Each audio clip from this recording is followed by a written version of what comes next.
अस्सलाम वालेकुम। आज चैप्टर 5 के शॉर्ट क्वेश्चन डिस्कस किए जाएंगे। पहला सवाल है what is diffusion, explain with example.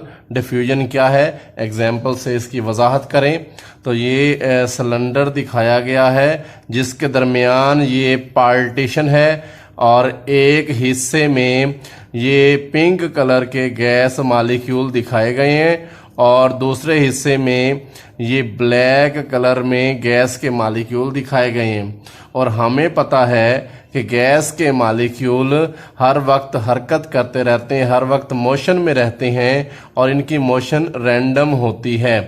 जब ये हम पार्टीशन ख़त्म करते हैं तो ये जो पिंक मालिक्यूल हैं वो अपनी रैंडम मोशन शुरू कर देते हैं और ब्लैक मालिक्यूल भी रैंडम मोशन करते हैं। तो ये दोनों मालिक्यूल रैंडम मोशन भी जारी रखते हैं और कुलयन भी जारी रखते हैं और रैंडम मोशन और कुलयन की वजह से एट द एंड ये दोनों गैसेस मिलकर मिक्सअप होकर रैंडम मोशन की वजह से और कुलयन की वजह से मिक्सअप हो जाती हैं और at the end homogeneous mixture बनाती हैं। तो गैसेस का रैंडम मोशन और टकराव की वजह से मिक्स होके होमोजेनियस मिक्सचर बनाने का जो प्रोसेस है उसको डिफ्यूजन के नाम से जाना जाता है। डेफिनेशन देखते हैं।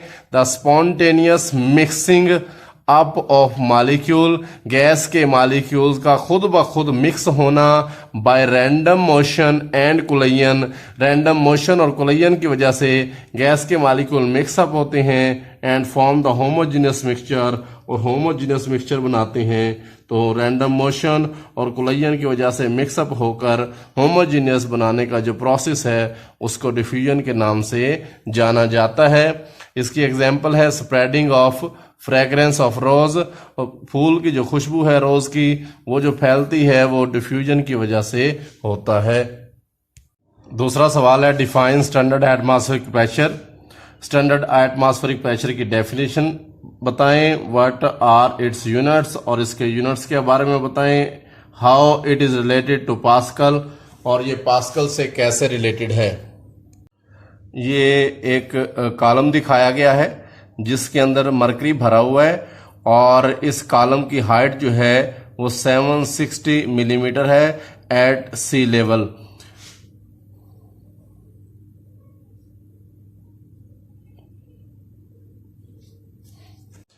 एट सी लेवल ये मरकरी का एक कॉलम दिखाया गया है जिसके अंदर मरकरी भरा हुआ है।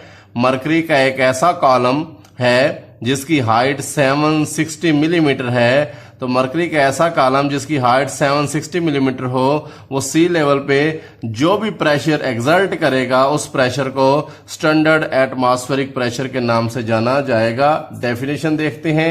The pressure exerted by mercury column, pressure कौन लगा रहा है, मरकरी का column of 760 millimetre height.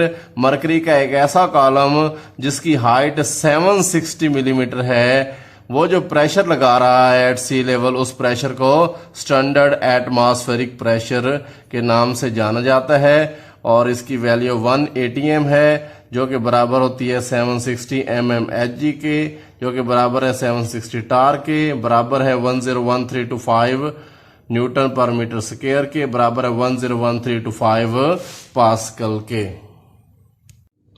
Y densities of gases are lower than liquids, gases की डेंसिटी लिक्विड से कम क्यों होती हैं। डेंसिटी का फार्मूला देखते हैं। डेंसिटी बराबर है मास ओवर वॉल्यूम। जब वॉल्यूम ज्यादा होगा तो डेंसिटी कम होगी, यानी ये एक दूसरे के इनवर्स हैं। तो यहाँ ये सिलेंडर में गैस के मालिक्यूल दिखाए गए हैं। तो यहाँ गौर करें तो पता ये लग रहा है कि गैस के मालिक्यूल के दरमियान गैप ज्यादा है, एम्प्टी स्पेस ज्यादा है। जब एम्प्टी स्पेस ज्यादा है तो वॉल्यूम ज्यादा होगा गैस के मालिक्यूल का, और जब वॉल्यूम ज्यादा होगा तो डेंसिटी कम होगी। आंसर देखते हैं। Due to light mass, masses कम होते हैं, and more volume occupied by gas molecule, तो वॉल्यूम ज्यादा होता है जिसकी वजह से गैस मालिक्यूल की डेंसिटी कम होती है। क्वेश्चन नंबर 4 है what do you mean by evaporation. Evaporation से क्या मुराद है। How it is affected by surface area, और सरफेस एरिया इवेपोरेशन पर कैसे असरअंदाज होता है। The process of changing of liquid into gas phase, liquid का गैस फेज में चेंज होना इवेपोरेशन है।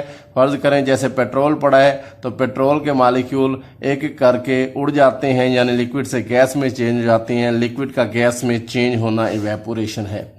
Rate of evaporation is directly proportional to surface area. हमें पता है कि rate of evaporation surface area के डायरेक्टली प्रोपोर्शनल होता है। जब सरफेस एरिया ज्यादा होगा तो रेट ऑफ इवेपोरेशन भी ज्यादा होगा, और जब सरफेस एरिया कम होगा तो रेट ऑफ इवेपोरेशन भी कम होगा, क्योंकि ये फिनोमेना सरफेस से होता है। The rate of evaporation increase by increasing the surface area and vice versa. जब रेट ऑफ इवेपोरेशन बढ़ जाता है जब सरफेस एरिया बढ़ा दिया जाए, और रेट ऑफ इवेपोरेशन कम हो जाता है जब सरफेस एरिया कम हो जाए। तो ये दिखाया गया है कि यहाँ सरफेस एरिया ज्यादा है तो ज्यादा मॉलिक्यूल सरफेस से इवेपोरेट हो रहे हैं, जिनको एरोज लगाकर शो किया गया है, और यहाँ सरफेस एरिया कम है तो कम मॉलिक्यूल इवेपोरेट हो रहे हैं। इसका मतलब जब सरफेस एरिया ज्यादा होगा तो रेट ऑफ इवेपोरेशन ज्यादा होगा, और जब सरफेस एरिया कम होगा तो रेट ऑफ इवेपोरेशन कम होगा। क्वेश्चन है डिफाइन एलोट्रॉपी, गिव एग्जांपल। अस्सलाम वालेकुम। टॉपिक है एलोट्रॉपी। देखते हैं जरा, यहाँ गौर करें तो ये ऑक्सीजन की दो डिफरेंट फॉर्म दिखाई गई हैं। ऑक्सीजन O2 फॉर्म में भी पाया जाता है, यानी ऑक्सीजन मॉलिक्यूल की फॉर्म में भी पाया जाता है, और ऑक्सीजन O3 यानी ओजोन की फॉर्म में भी पाया जाता है। यानी एक एलिमेंट एक से ज्यादा फॉर्म में पाया गया है, और इन दोनों की फिजिकल स्टेट सेम है। जैसे ये भी गैस है और ये भी गैस है, तो एक एलिमेंट का एक से ज्यादा फॉर्म में पाया जाना जिनकी फिजिकल स्टेट सेम हो, इसे एलोट्रॉपी कहते हैं। डेफिनेशन देखते हैं।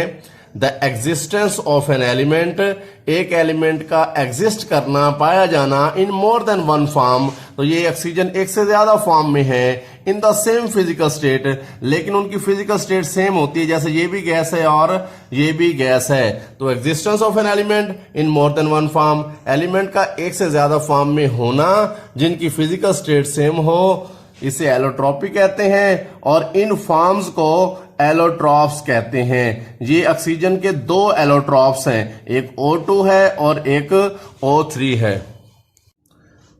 इन which form sulphur exist at 100। तो सवाल ये है कि 100 सेल्सियस पर सल्फर की कौन सी फॉर्म एग्जिस्ट करती है। हम जानते हैं कि सल्फर का ट्रांजिशन टेम्परेचर 96 सेल्सियस है, और 96 सेल्सियस पर रोम्बिक और मोनोक्लिनिक दोनों फॉर्म एग्जिस्ट करती हैं। जब टेम्परेचर 96 से बढ़ के 100 हो जाएगा तो फिर मोनोक्लिनिक फॉर्म एग्जिस्ट करेगी। What is relationship between evaporation and boiling point of a liquid? Evaporation और boiling point में relationship देखना है। हम जानते हैं the boiling point is inversely proportional to the rate of evaporation। जब rate of evaporation ज्यादा होगा तो boiling point कम होगा।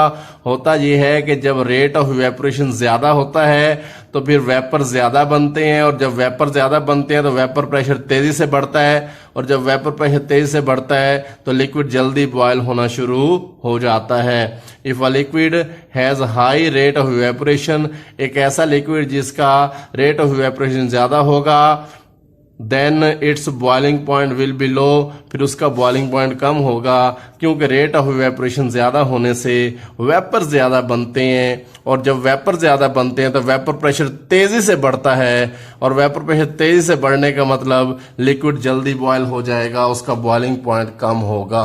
अल्लाह हाफिज।